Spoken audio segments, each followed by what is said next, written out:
baby, this is the most important day of your life next to the wedding. Oh, and you're worried about being embarrassed. Next to the wedding. Can't even legally marry for 5 years. And David said, we're not live streaming N-word. We're beating our phones back and getting, she said we're beating our phones. This didn't make sense. I don't know if I wrote this down wrong, but he basically said something like, we're not live streaming N-word. We beating our phones and beating our backs and getting the F out of there. Don't overthink it. Stop overcomplicating it. And then Celeste replied, stop overcomplicating it. Hi, yes, you're faking a kidnapping to get me out of my house. I think that's pretty complicated. STFU, shut the fuck up. David replied, I'm serious.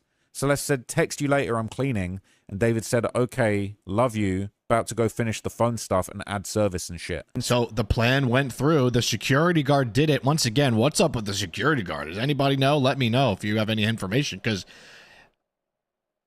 he had to know. Because wouldn't a security guard be like, so we're kidnapping a girl, and because if she was an adult, why would you have to kidnap her? You wouldn't. So come on now. And people want to blame the parents and say, what were they doing? They weren't doing anything. David had a private security guard. Yeah, this is making me feel less upset about her parents, because before we made it seem like she would just leave. She would just run away and they'd be like, oh, Celeste's gone. No, this is obviously way deeper than that. The fact that he had to do this showed me that her parents probably did try. They probably did know their daughter might have been a little bit troubled or having some issues, and you know, maybe would leave. And because if he had to do this elaborate plan, then it shows that he was trying to outsmart them. That was willing to camp out overnight outside their home to snatch this little girl from their home. And you want to talk about what were the parents doing? This guy had an actual private hired security guard.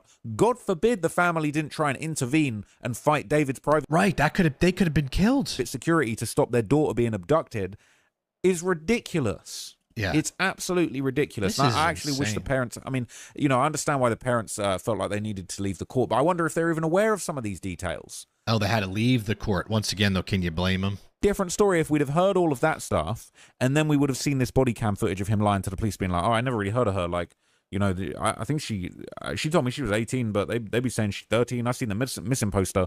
So Operation Awesome has gone down, and then the cops are going to his house. All right. Isn't it interesting, too, that I'm sure the family knew to send the cops to his house, right? Because who else would have known? So the fact that the parents were like, yeah, it's this dude, that says a lot about David. This is a great video, though. A lot of really good information, and also this is just absolutely despicable stuff.